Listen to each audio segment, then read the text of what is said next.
Olá, hoje são 21 de março de 2020. Esse vídeo eu vou falar sobre o Império das Mentiras e sua máquina de guerra para o comunismo. Antes eu pediria que as pessoas que não são inscritas se inscrevam neste canal e ative o sininho das notificações para que possam compartilhar, curtir com outras pessoas. Esse conteúdo é muito importante, peço a todos que assistam até o final para poder entender essa reflexão. O Império das Mentiras poderia ser também chamado de teoria da conspiração, e isso nada ia mudar, pois embora as teorias conspiracionistas, elas nem sempre são verdadeiras, mas elas geram consequências muito reais. O exemplo disso são muitos. Por exemplo, aquele movimento anti-vacinas que provocou um surto de sarampo nos Estados Unidos e na Europa. Muita gente acabou ganhando dinheiro com isso, e a imprensa marrom acaba desinformando as pessoas, vende jornais e revistas, os escritores fazem livros de ficção e vendem, cineastas produzem seriados, e os políticos, então, eles se locupletam com verba pública. Então, enfim, a indústria é muito grande nesse sentido das teorias de conspiração, das mentiras. Até hoje dizem por aí que o Hitler não morreu, que o Holocausto nunca existiu, que a AIDS foi inventada pela CIA, que o homem nunca foi à Lua. E aqui dizem, por exemplo, que Getúlio Vargas não se suicidou, que teria sido assassinado, que a maconha cura câncer, que o Chile faz fronteira com o Brasil, disseram agora, que o ladrão Lula é inocente, que a Terra é plana. Essa aí sim, essa é braba. A Terra é plana, eles defendem essas teorias. Então, essas coisas acontecem. E nós estamos aí sofrendo uma quarentena, uma pandemia no mundo e no Brasil. Mas o assunto é muito sério, mais sério que isso ainda. Há um livro de um grande escritor, jornalista franco-americano, Guy Sorman. Ele escreveu um livro, ó, esse livro aqui, que infelizmente não tem em português, chama-se O Império das Mentiras, a Verdade sobre a China do século XXI. Tem em espanhol, mas não existe aqui no Brasil. Essas obras não aparecem por aqui. Então, esse homem é um conservador, já é um homem idoso, com larga experiência de geopolítica e de comunismo, e ele sabe muito bem, ele fala sobre a máquina de guerra chinesa e as suas armas infalíveis, que são três que a gente conhece, que é o Partido Comunista Chinês, que ele tem uma regra rígida, incontestável, uma constituição, né? E depois tem o vírus, os vírus que eles lidam com isso, e depois a desinformação, que é a principal arma do comunismo, é desinformar. Aqui no Brasil, então, eles encontraram um caldo de cultura ideal para isso.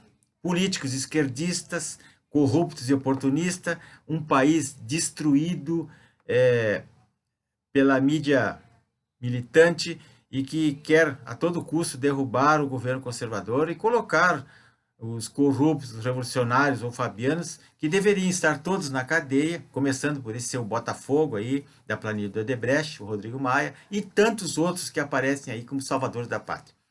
Então, é uma guerra biológica e, ao mesmo tempo, ideológica. Prestem bem atenção. Vivemos uma guerra biológica por causa desse vírus, que nem se sabe de onde veio e as consequências que ele está nos provocando, e a ideologia em cima.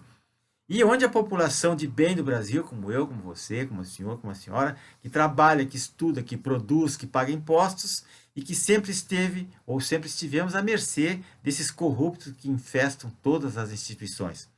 E agora nós não temos outra saída agora. Ou a gente apoia o presidente nessa luta pelo Brasil, e está sendo atacado por todos os lados, por canalhas que usam essa praga chinesa como arma política com a finalidade de derrubar o nosso governo eleito. Então, essa crise, ela vai arrasar mais ainda a economia do país, vai arrasar o povo, porque o Brasil acaba de sair das mãos de uma quadrilha petista que arrasou a economia, a cultura, a moral do povo, que construíram estádios de futebol superfaturados e não pensaram em hospitais, em escolas, nas infraestruturas do país, as estradas, os portos, aeroportos. O país foi atirado às traças, mas estádios bons de futebol nós temos. Então agora veio uma pandemia dessa, não tem nem aonde colocar as pessoas que ficarem doentes.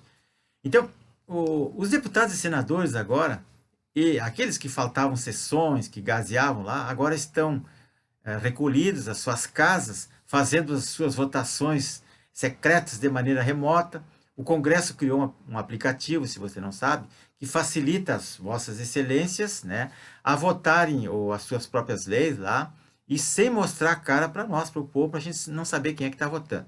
E isso é prova daquilo que todo mundo já sabia, que o Brasil não precisa de 513 deputados, nem de 81 senadores. E mais, trocentos assessores que cada um deles tem, pagando um monte de dinheiro, né, para onerar os cofres públicos e destruir a nação, porque eles não produzem nada. Na verdade, não produzem nada.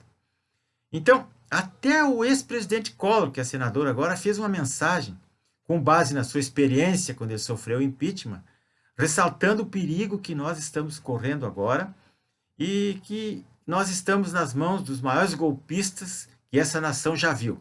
Então ele disse assim, no Twitter dele, não é o momento de fora ou fica Bolsonaro.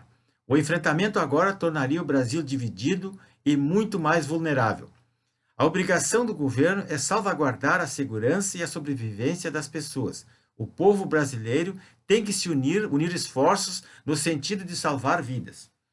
Bom, isso aí todo mundo sabe, mas não depende só do presidente da República, só do executivo. O Congresso também precisa fazer sua parte. O Congresso se omite, o Congresso derruba vetos do presidente, não vota as medidas provisórias que têm que ser aprovadas e assim vai. Então essas coisas têm que mudar, porque nós estamos vendo isso. O povo de bem, as pessoas decentes estão vendo isso. Talvez os canalhas não estão vendo, mas a gente está vendo isso. Então a extrema mídia e os políticos oportunistas, como tem uma quadrilha, como eu botei 4 ali na capa do vídeo, mas tem centenas de pepas da vida ali que estão conspirando para derrubar o governo. Então esses oportunistas são os piores do que o vírus chinês. Basta ver os decretos dos governadores, esse Witzel e esse Dória aí, que só faltaram revogar a lei da gravidade, mas tudo eles colocaram naqueles decretos ali. O Rio de Janeiro, por exemplo, só faltou decretar a independência do Estado. Eles fecharam as rodovias, aeroportos, fecharam fronteira com os estados vizinhos, como se os estados vizinhos fossem culpados pela pandemia. O que adianta fechar o comércio, os restaurantes, decretar toque de recolher? E como é que os funcionários das empresas, dos hospitais vão chegar até o trabalho se não existe transporte público, se as coisas estão paradas, né? Como vão fechar uma fábrica de papel, uma fábrica de alimentos, ou uma fábrica de engarrafamento de oxigênio de hospital, por exemplo? E a fábrica de remédios, como é que fica? O transporte não pode parar, as pessoas precisam se mover, é impossível isso aí. O que eles consideram serviços essenciais? Isso nunca foi definido em lei. Para mim, quase todos os serviços são essenciais. Tudo é essencial na nossa vida. Então, nessas horas que a gente vê a intenção maligna dos políticos que se fingem de burros para passar bem. Querem fazer uma reforma tributária, por exemplo, sem antes fazer uma reforma política. Se o problema maior do Estado brasileiro é o tamanho do Estado, esse monte de cabide de emprego, esse monte de gente inútil lá, atulhando aqueles 3 poderes lá, e que não estão resolvendo problema nenhum para o Brasil. Então, o que eles querem, na verdade, pessoal, é a chave do cofre. Como o presidente não dá dinheiro, eles vão derrubar o presidente. Eles querem dinheiro, eles querem facilidades, e fundão disso, e fundão daquilo, e verba daqui, verba dali. É isso que eles querem. Então, pessoal, espero que tenha dado uma ideia da reflexão que eu quis dizer. Cuide-se, né?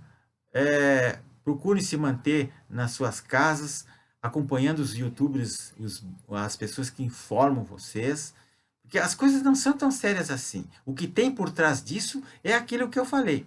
É coisa pior que o vírus chinês, é uma guerra biológica e ideológica ao mesmo tempo. Claro que o vírus é grave, mas também tem outras coisas, tem gente se aproveitando disso aí. Por favor, curta-se, inscreva-se no meu canal, compartilhe com seus amigos isso, é muito importante. Muito obrigado.